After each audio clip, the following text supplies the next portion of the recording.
29ရက်6လ2025မနက်ဗန်ထိုးရအရန်ကောင်းပါတယ်တကယ်ကြည့်ကောင်းတဲ့ပွဲပါဖတ်တာတွေလုံးလိုက်မရှိဘူးထိုးတက်သူထီကိုထီနဲ့ပဲထိုးရတာဖြစ်ပါတယ်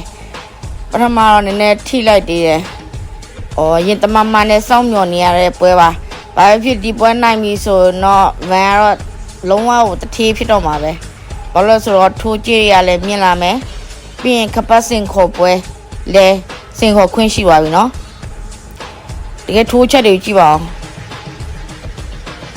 ဒါအကောင်ဆိုတာမနေกว่าနော်ဝင်ကြရကြည့်လိုက်အကောင်กว่าတာအရန်တိတာတယ်